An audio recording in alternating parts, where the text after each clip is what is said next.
Starting. There we go. Hello, everybody. What is going on? Happy Monday.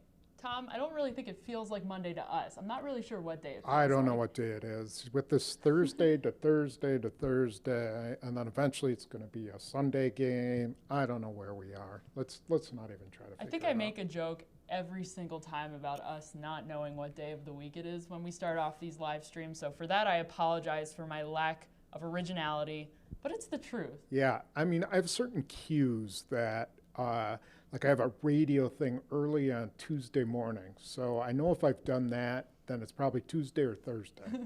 So, all these little mental cues that you need when you get my age. All right. Well, I'm not there yet, but I understand the You got a long way to go, okay, believe me. Yeah. Well, thank you, Tom. With that much experience comes a lot of wisdom. So I look forward to that day. Guys, hello. Good to see you. We're going to open up the Facebook chat right now.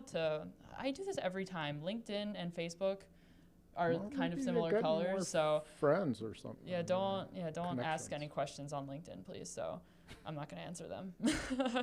All right, let's see what we got here. Hello, Joe. Hello, Paul. Scott is from Iowa.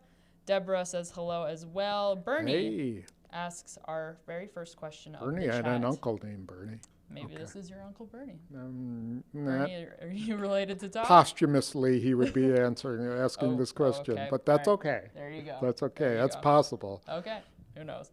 Anyway, Bernie asks probably the most topical question that Tom and I could lead off with. I would assume we actually discussed this just a second ago before I turned the camera on, asking you, hey, Tom, what was the most newsworthy thing that happened today? Anyway, Bernie asked about Rashawn Gary and how he's doing. Yeah. Gary did return to practice today. He was in pads. He had his helmet. I'm assuming he took participation in most of practice. Seemed like he did. Yeah. Seemed from what he said that he was back at it. I think he probably suffered a temporary neck injury. He really wouldn't get into, that he wasn't scared and he didn't think it was serious, but from the look of it, it looked serious at the time, and I think he caught a break that it wasn't. And apparently it isn't, because he's back, so he didn't suffer any residual effects from it. It looks like he's good to go, and I would suspect he'll play on Thursday. Mm-hmm. Another question that I've been seeing, I've got Mike here asking, will Kevin King be ready for the season opener? A lot of you out there are concerned about Kevin King, and I think we're getting to the point where I am also concerned in a non-biased way, obviously, more just curious about Kevin King's health and where he is at this point. I feel like we've been saying, okay, he's getting there, he's getting close. Kevin King is almost ready to be back participating in practice, and we haven't exactly gotten there. We've seen flashes of him participating in parts of practice. Yeah. He warmed up before the game last week in Winnipeg. So what's the status update on Kevin King? I think he's, as Ted Thompson used to say, in bubble wrap until the opener, with their hope that he'll be ready for Chicago, and they're not going to take any chances. So usually the doctors have a formula for how long it takes for something to heal, and hamstring injuries are tricky. And I think at the time that he heard it, I don't know how serious it is, but I'm guessing that they put him on a timetable and said, we're not going to bring you back until this amount of time, because this is how long it takes for a hamstring to heal. And with your history of hamstrings, let's do this. So I don't know if they'll be ready for the opener, but I'm sure they are shooting for the opener. And that's why we haven't seen him in practice. We see him warming up. We see him running on the sidelines. But they're not going to push him in. It looks like they're not going to push him into football mode until maybe the week of the Bears game. Mm-hmm. Definitely something to keep an eye on, and something I personally think is worth being concerned about. We haven't seen a healthy Kevin King in a while. Yeah, they're lucky that at this point they haven't had many injuries in the secondary, so they could go into Chicago with Jair Alexander, Jamon Williams, and Tony Brown, and I think they'd be okay. Josh Jackson's rounding out into shape. And then they got a couple other guys, Chandon Sullivan has looked pretty good, and Will Redmond.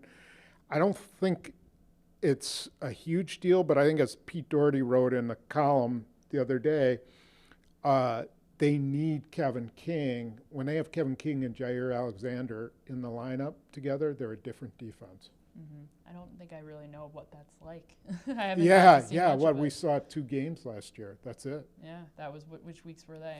The Rams and Patriots, maybe? He got hurt in the Patriots game. But I know it was the Rams, and they actually played pretty well against the Rams. Mm-hmm. If you remember, the Rams didn't throw it all over the field against them. Mm-hmm. I was physically at the Patriots game. I was not physically at the Rams game. Okay. So I have not gotten to see much of it in person. So Max asks, is the news about Rodgers' retirement any truth behind it? That is the verbatim question. Rodgers' retirement? So I don't know where that news is coming from, but it's not coming from a source that I would trust. No, he was talking about today Andrew Luck and his retirement and how he feels about it. And, he said it is hard to rehab from these injuries and you feel like you're alone. But, when asked about when he'll know when it's time, he said his body will tell him, and he said he's hoping that's many years from now. Mm-hmm. So I didn't get any sense. Yeah, no, I don't think he hinted at absolutely anything. He certainly gave his perspective and the frustration that he has shared over injuries and how he can relate to Andrew Luck, but he did not at all insinuate that retirement was in even the near future. Yep. Yeah, so just to dispel any of that if you see anything out there. Jeff asks, are the Packers looking for inside linebackers? This is something that we talked about pretty extensively yesterday after Curtis Bolton spoke to the media. It does not sound like Bolton will be back anytime soon. Burks, it sounds like, as you reported a couple weeks ago, could potentially be back sooner than initially thought. Could be. I think his timeline is up in the air. I think it's when does he have full flexibility in his pectoral and his left side? When is he without pain? When can he get the strength back? We know that he does not need a surgical repair. We reported that 2 weeks ago. But at that time, he didn't know how long it was going to take. It was just going to be, they'd evaluate it each week. He suffered a painful injury. It was a hyperextension of his chest muscle and arm. And so I think it's one of those things where it's unpredictable. He's not been at practice, which I think is significant. You don't see him with or at least I didn't see him today maybe he's been there other times, but I don't recall seeing him working out with the other guys. He was not stretching today, if that's what you're getting at. Yeah, and then they had the injured guys working out on the side. They were running, and I didn't see him there, but other times I have. So anyway, I think this is just one of those things where when he comes back, we'll know. Do you think because the Packers in the past have played so much in nickel and used one inside linebacker, and that's Blake Martinez, do you think that they need to go out and find a second veteran type of guy? I think they should be on the lookout for one, for sure. Someone who they could bring in and plug in. Either way, that guy might need a little time to get ready. I mean, last year they got Antonio Morrison, and he was ready to play pretty quickly. I don't know if that'll happen, and I do feel like they feel really good about Raven Green playing that dime linebacker position, and I think they're going to play that a lot. He's a pretty big guy for a safety, and I'm not so sure that he might not be better than what else they could put on the field at this point. All right, let's see what else we got here in the comments. A lot of you are asking about Alan Lazard and Darius Shepard. John wants to know if they will make the 53-man roster after the final preseason game. A lot could happen. Like I said, there's another preseason game. A lot could happen. They've already Equinemius St. Brown, regardless of if they decide to, if they want to put him on IR, they still have to put him on the 53-man roster. Correct. They have to carry him to the 53-man. Right. And then they can put him on IR. Right. So his injury does not necessarily impact whether or not Lazard or Shepard make the team, unless they just decide to cut them all together, which I would be surprised if. Yeah, I should qualify. If they want to bring Equanimeous St. Brown back, then they have to keep him on the 53. Then the day after the cut downs, they can put him on IR. Mm-hmm. If they decide they're just going to let him sit out the entire year, then they could do it now. But they'll do the former. They'll do it after the 53 because he can come back in 4 to 6 weeks, or so 6 weeks, I think. Regardless of all of that, do you see Shepard or Lazard making the team? So Lazard suffered a bad break, not a real break, but a bad break that he got hurt in the Oakland game, and he has not practiced this week. So that's not good for him. Shepard, that's good for Shepard. I think he's going to get a ton of snaps on Thursday, and he's going to have a chance to show what he can do on punts and kickoffs. So he's got the leg up right now, and we'll see. I think it's pretty tight about whether those guys make it, whether one of them makes it, possibly both. It really kind of depends on how things shake out elsewhere on the roster. Do you see Darius Shepard and Trevor Davis as being a similar type of guy on the roster? And if so, does it make sense to carry both of them? There's a similarity in that they both could play the slot and they both return kicks, but I think they're different players. I think Trevor Davis is a straight line speed guy, and he can get deep. Darius Shepard is a short area quick guy, so he can get open for short stuff across the middle, great on slants, outs, things like across the middle of the field, whereas Trevor Davis, you want to spread the field. You want to go down the field with Trevor Davis. So I would not say that they're similar type players. Mm-hmm.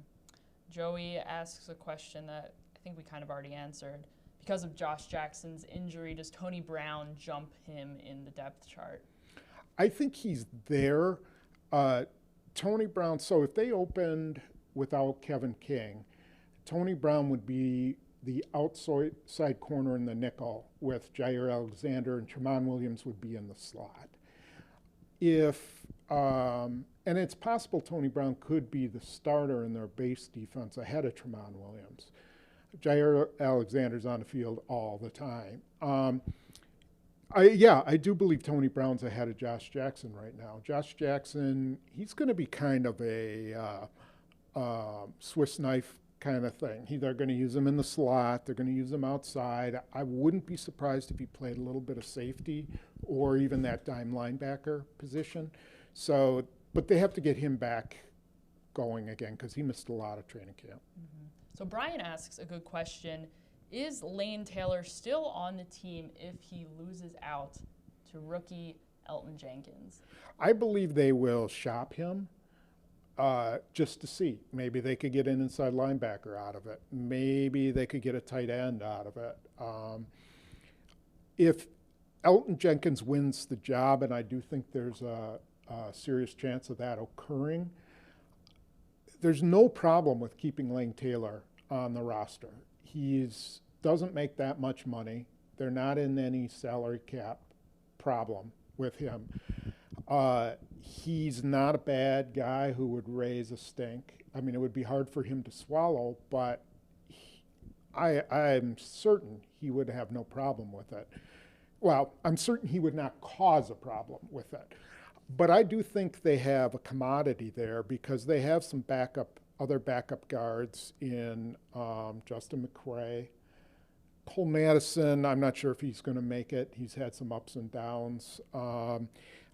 Lucas Patrick, they know what they have there. So I wouldn't be surprised if Jenkins wins it that they try to shop Layne Taylor. I can't imagine them cutting him, though, because he's been a starter in the NFL. Definitely interesting dynamic there. It'll certainly be a battle Well, I'm sure we'll see both of them play on Thursday. I would think so. Yeah, I guess it's probably true. I would think so. We'll see. All right, let's see what we got. Michael asks about how Cole Madison is doing. He did stretch today. I saw him on the sidelines moving around, but he did not practice. He did not practice. We'll see Wednesday. Wait, Tuesday. Tuesday will be a big day for him. If he's not out in pads Tuesday, I wonder whether they would play him. He's had his struggles. It's been tough for him. They're going to have to judge him on potential because he sat out a year. Mm-hmm. And boy, that's part of their jobs, is looking ahead and saying, okay, well, he's not playing that well, but 6 months from now, 6 weeks from now, maybe he will be. All right, so speaking of position battles, another battle that is a hot topic in the comments section right now is backup quarterback. Otis wants to know, will Tim Boyle get the backup job? And Michael wants to know, is there any chance that the Packers could get something in return for Kaiser if they decide to go with Boyle at the second string? I'll answer the second question first. No, they can't get anything for either of those guys. Kaiser is on his second team, is pretty much proven that he can't be a starter in the NFL. Now, he's playing behind Rodgers, but still, I think at best they could get a conditional 7th round pick for him, and I just don't see anybody doing that. Boyle, maybe they could get a late round pick for him, but I believe that Boyle will be the backup, and they'll either keep 3 or they'll release Kaiser and keep Manny Wilkins as the practice squad quarterback. Mm-hmm. Is your decision just made? Does the scale tip at the game against the Raiders because of the way that Tim Boyle performed? Production. I mean, I always tell people this, because I've been around for a long time. I remember the days when Ron Wolf used to, back in the 90s, he would draft a quarterback every year just about. And you'd see these guys like Ty Detmer and Mark Brunell and Matt Hasselbeck, and they play with the number 3s. And half the receivers were running the wrong routes, and their linemen were screwing up blocks, but somehow they just kept moving the ball down the field and scoring touchdowns. And you'd say, well, yeah, they're just playing against 3s, but they're playing with 3s, and they're leading their team down the field. They're finding ways to get plays made. That's what Boyle's doing. And so I think that's what swings it in his favor, that production. Mm-hmm. Interesting to think about. And Brian Gutekunst kind of addressed something similar when he spoke recently about how Tim Boyle is playing against, even though he is playing against the 3s in games, there are guys that will play in the NFL. Sure. And again, you judge who you're playing with versus who you're playing against and what the production level is. And they see him in practice, too. It's not like he doesn't ever play against their number 1s or number 2s. So. All right, well, interesting. Something to keep an eye on. There's so much to keep an eye on. There's a lot going on. I'll see what else we got in here. I'll take a couple more questions for you. Bob wants to know, will Jamon make the 53? I think at this point we have seen very little from Jamon, and it almost seems like I would be surprised if he did make the 53. Yeah, I would too. I don't see that happening. I don't even have to really think very long about that. The only way that could happen is if there's someone in the personnel department who is just certain that he's going to turn that around, that he's got too much talent. I don't see that happening. Mm-hmm. Tim wants to know, the Packers going to be looking for a veteran running back, or will they end up going with their number 3 as one of the guys that already exist? We talked about this yesterday, Jim and I, and he seemed pretty confident that Dexter Williams is going to make the 53-man roster, and then it's just sort of a matter of, what do they do with Trey Carson? It sounds like we're not sure if he has another year of eligibility to be a practice squad. It sounds practice squad guy. No, I haven't studied it. I'd have to take a look. I can't remember what his, if he's in his 3rd year, he may have some eligibility left. But earlier, or last week going into the Oakland game, I wrote that Dexter Williams had nothing sealed, that he had better pick his game up. He did pick it up a little bit against Oakland. The thing about running backs is, I don't want to say they're a dime a dozen, but you'd be surprised who you can get in late rounds, on the waiver wire. Guys just come in, and you need an Aaron Jones, a super talented guy like Aaron Jones, but behind him, you can gamble a little bit. So if Jamal Williams got hurt or something, or they had some injuries, you can still find a running back. So I don't know that they have to panic and go out and get somebody. I think they could function with, right now, Aaron Jones, Jamal Williams, and one of those other two. Mm-hmm. So just so everybody else knows, and actually something that I would like to know as well, so when they make the cuts after the final preseason game, how does it work to assign guys to practice squad? Do they have to cut them first and then put them on practice squad, or is it sort of a seamless transition? Yeah, correct. So you cut down to 53. Everybody is subject to waivers at that point, which means unless you're a vested veteran. So if they cut Aaron Rodgers tomorrow, he's a vested veteran. He's got 4 years of experience in the league. Those guys become free agents. They can sign with anybody. Anybody who doesn't have 4 full years in the NFL, they go on the waiver wire. That means anybody can pick them up. They can make a claim for them. The team, the way they do claims, the team with the worst record from last year gets priority over all the other teams. So if 2 teams claim them, the team with the worst record from last year gets the player. The Packers have done that. They have claimed guys after cutdowns. Then once all that claiming is done and guys have been released, then on Sunday you can start signing practice squad players. Mm-hmm. And you can sign anybody you want. There's a lot of recruiting that goes on during that time. Sure. So I say that just to make a point that if the Packers decided not to put Dexter Williams on the 53-man roster, how likely would it be that some other team might pick him up? Hard to say. He went to the 6th round in the draft, so there weren't a ton of teams that were just enamored with him. He hasn't done a lot in preseason, so there's a pretty good chance he would go through waivers, I think. Okay, interesting. My opinion. Okay, all right.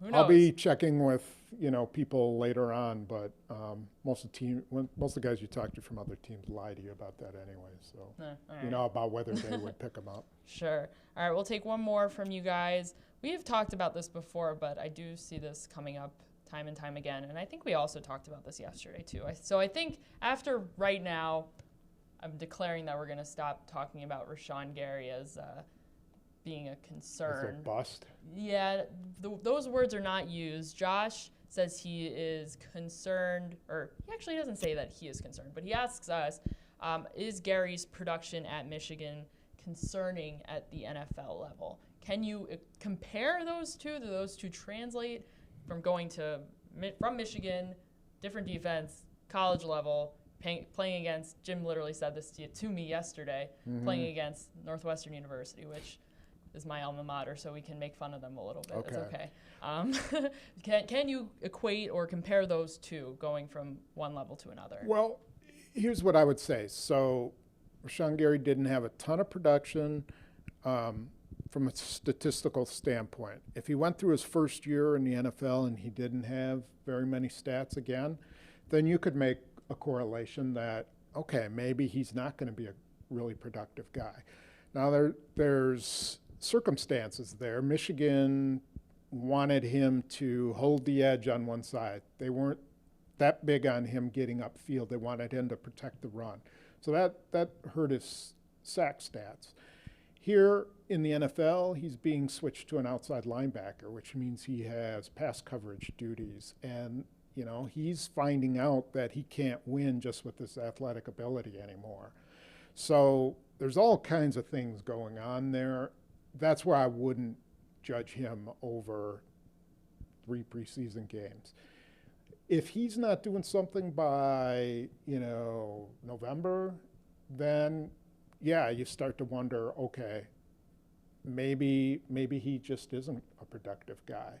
But they drafted him based a lot on his athletic ability and some of what they saw on tape. And we'll see. You just cannot judge these guys in a really short period of time. All right. So I think that I'll let that be the definitive word on the general opinion on Rashawn Gary. Yeah, and I'm not being, I am not being,